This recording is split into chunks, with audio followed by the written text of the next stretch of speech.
Scandinavian Bob here, hi. Yes, a real voice and person behind this video. And as someone who has been part of the NoFap and porn addiction community for 13 years now, I want to share what I believe is happening with the so-called flatline. Yeah, you see, over the years I have learned a lot, especially in the last 5 years, where I've immersed myself in reading and listening to everything I could get my hands on about addiction and the brain. Now, I have not heard any other rebooting coach or porn addiction expert talk about what I'm about to share today. Heck, not even the great Gary Wilson knew exactly what's up with the flatline. But I honestly think I have solved the puzzle for you guys. Not because I'm so smart.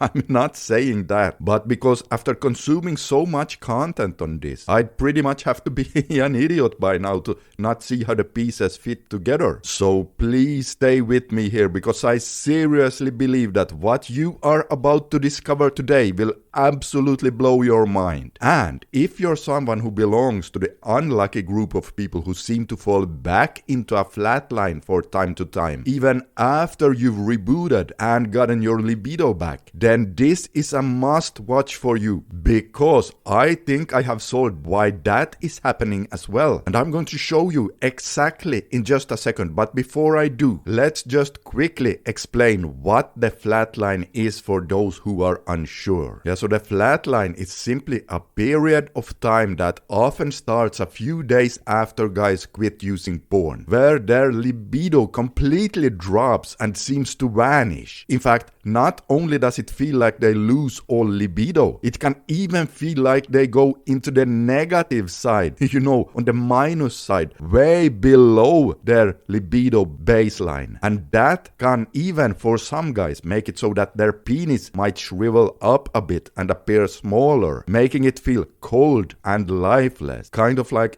after swimming in cold water. Yes, this can really happen. And on top of that, there can be emotional lows, reduced energy, and a general drop in mood. However, the complete lack of libido is the hallmark characteristic of the flatline. Okay, so let's start with why and how I believe this happens. To explain this, I'm going to share a graph with you, but even if you happen to recognize it, please stay with me, because I promise you, you will discover something new and exciting about it here and how it relates to the flatline in just a moment. This graph that you are looking at on the screen right now is called the Richard Solomon's opponent process theory of emotions, and it was developed by Richard Solomon and John Corbit in the 1970s. Now, Richard L. Solomon was a prominent American psychologist and professor at Harvard University, and he was one very smart cookie.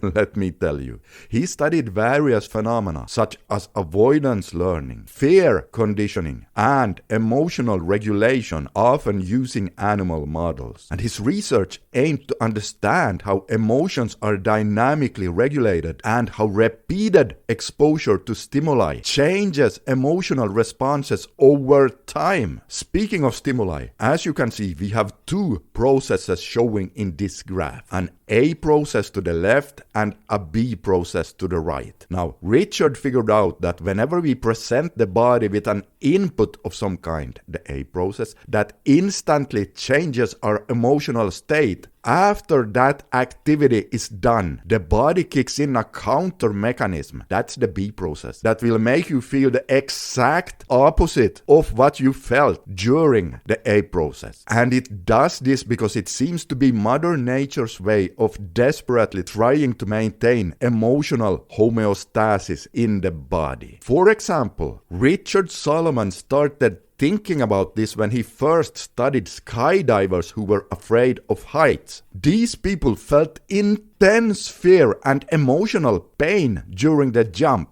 And that's the input here, in other words, the A process. However, once they landed, they went into a temporary phase of feeling almost euphoria and deep relaxation. And that's the B process then. And the more he studied all kinds of different things in life, he saw that almost everything follows the same pattern. And not just skydiving. Anything that instantly changes your emotional state in some way. For example, people who take some potent anxiety medication instantly start to feel very relaxed in the moment. But then, when the medication wears off, sometimes later in the day or even the next day, they experience rebound anxiety, where they now have even more anxiety than usual for a while. And that rebound anxiety is the B process here. So again, the B process makes you feel the complete opposite of what you felt during the A process, during the first input. Or how about this one? People who take strong painkillers for a long period of time can temporarily alter their pain threshold. And so now once they stop taking those pills, they are now more sensitive to pain for a while. And so now they can feel more pain from smaller things in life for a while. They feel more pain now. The opposite. Now don't worry, I'm going to show you exactly how this relates to the NoFap flatline in just a moment, but let's just take a couple of more examples here. So remember this works with almost all kinds of stimuli or input that we present to the body that gives us an instant emotional state change. For example, if you jump into an ice cold shower, you instantly bring about a painful and somewhat fearful state change. But then after your shower is done, you suddenly feel good and relaxed, even more so than you did before you jumped into the cold water. Or let's take alcohol as another example. Most of you know how good you feel during that first initial buzz of alcohol, right? Again, something that causes an instant emotional state change. And then most of you also know how you feel the day after a night of heavy drinking. Not that great, right? Or how about just the temporary energy boost you get if you drink 2 to 3 cups of coffee? But then you experience an energy crash a few hours later. Now, after Richard presented his theory, over the years, other addiction experts have found his graph to actually be incredibly accurate. And they have also discovered 3 key things about it that you need to know right now. Number 1, the opponent process can take place in different lengths, ranging from just a few minutes, like the coffee example, to sometimes even several months, depending on what kind of inputs you've been dealing with and with for how long of a time. In other words, the opponent process and this graph can show up in a form of a mini version all the way up to a mega version lasting several weeks and even months in some cases, and then everything in between those two, of course. Number 2, this graph can show up in almost everything in life, but it is especially pronounced in addiction. And here's an important note. In all real addictions, the B process eventually becomes deeper and longer, so keep that in mind. And then in number 3, again, please remember that during the B process, you will feel the exact opposite of what you felt during the A process. Alright, so now, with these 3 factors in mind, let me ask you this. When you are sitting there in front of your laptop, fapping to adult sites, are you then bringing about a sudden emotional state change? Yes or no?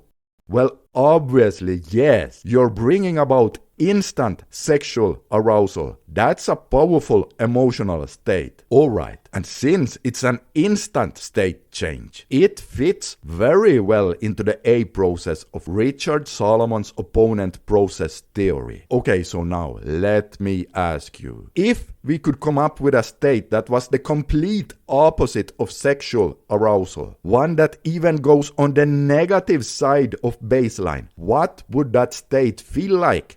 Oh, wait a minute here. Wouldn't that feel kind of like a period of time where you are experiencing a complete loss of libido? And since you are even going on the negative side now, maybe some guys would even experience such a negative libido that they notice a slight shriveling up of their genitalias. And wait, what is that you say? Kind of like the NoFap or porn rebooting flatline.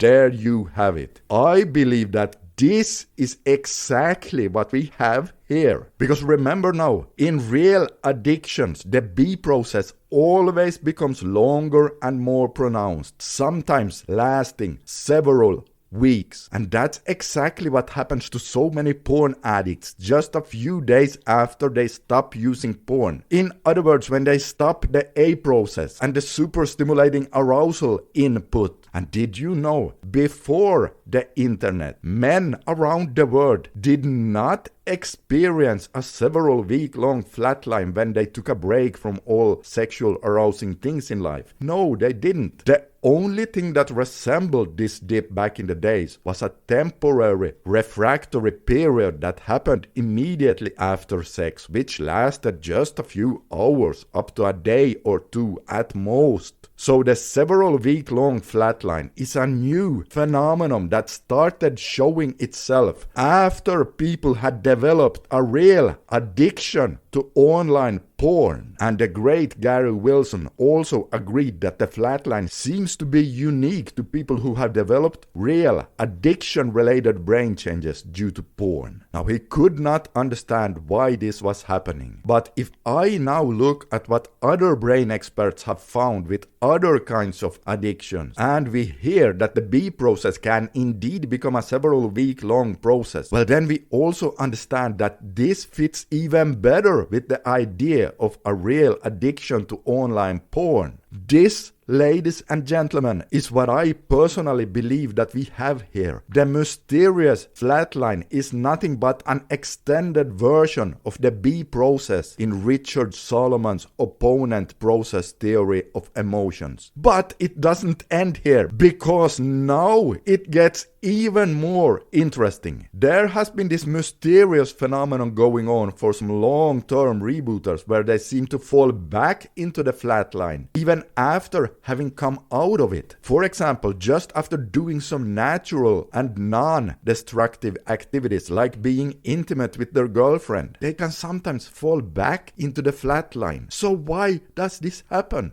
Well, I vividly remember listening to the Your Brain Rebalanced radio show many years ago, where guys who were rebooting discussed this phenomenon with Gary Wilson, who was a guest on their show. And all of them thought, now that's a real mystery. And even Gary couldn't figure out what the hell was going on with that even just an orgasm with a girlfriend can sometimes send a former porn addict back into a flatline, even after he thinks he's finally done rebooting. And of course, that would understandably make many guys worry, like, what the hell does that mean? Does it mean that they will have to avoid busting nuts forever from now on going forward? And back then, I had no clue about this either. But then something suddenly happened that made all the puzzle pieces come together for me. And here it is. About 2 to 3 years ago, I was listening to a book called Never Enough, which covers all kinds of chemical addictions and how they affect the brain and body. And it was written by a woman named Judith Grisel. Now, Judith is a former drug addict who experienced several addictions herself. She struggled with substances like alcohol, weed, pills, cocaine, and as she puts it, everything she basically could get her hands on. However, later in life, she not only managed to escape that destructive lifestyle, but then she also became a brilliant neuroscientist and an addiction expert. She began studying the effects of drugs on the brain. So anyway, I was listening to her book, and I vividly remember this night when the pieces came together. I was sitting and chilling on my living room couch, eating some warm sandwiches that I have heated in the microwave, enjoying some ketchup and mustard to go with them. And then, as I was listening to Judith talk, she suddenly started talking about the Richard Solomon's graph and how noticeable it is in all addiction. Now, by that time, I already knew a lot about this graph. So as I sat there eating my sandwiches, I felt kind of proud of myself for first having managed to quit my own porn addiction, but then also for now recognizing what she was talking about with this specific graph. But then she said something about that graph that I did not know. And when she said that specific thing, it was at that exact moment I understood why some unlucky guys fall back into the flatline again, sometimes several times after the reboot. And here it comes, so listen closely now. She said that studies have shown that for some recovering addicts, and now she was talking about chemical addictions, not porn addictions, and addicts in general, the B process can be activated just by the brain experiencing something that reminds it of the former drug of choice. So for example, let's say an alcoholic always used to drink at the same bar. Well, if he goes to that same bar a few weeks after quitting drinking, just to talk to the same friends, sit in the same bar chair, and hear the same clinking of glasses, well, after he goes home, he can actually experience a milder form of hangover, even if he didn't drink one single drop of alcohol that night. And so now some of you may be wondering, how is that even possible without using the drug itself? Well, here's the thing. It is because it is not just the drug that brings about the B process. Remember, the B process is more about the body's self-regulation mechanism. In other words, it is the body itself that creates the B process as an attempt to maintain emotional homeostasis. So, when the brain notices all those familiar triggers, the clinking of the glasses, sitting in the same chair, the smell of alcohol, there are so many familiar triggers there that the brain thinks that the drug is on its way. And so in an effort to be super effective, then the brain starts to kick in the counter mechanism even in advance to protect itself. And when Judith said that, I instantly understood that this could explain why recovering porn addicts fall back into the flatline as well. I mean, just think about it. The brain is so used to pairing porn, which is now the drug of choice, with orgasm or just sexual arousal. So when they bust a nut with their girlfriend, or sometimes even just being aroused with their girlfriend, it reminds the brain of the porn so much that it thinks the drug is coming, triggering the B process even if the former drug never were used. So this even further solidifies my theory that the porn addiction flatline is just a prolonged version of the B process in Richard Solomon's opponent process theory of emotions. But here's the deal. Let's say the same sober alcoholic keeps going to that same bar, not too often, but every now and then, and he managed to stay clean, so he's not drinking when he goes there. Well, over time the brain will learn that even if there's the smell of alcohol and the clinking of the glasses, but the drug is no longer coming in. So when the brain starts to learn this, eventually it will stop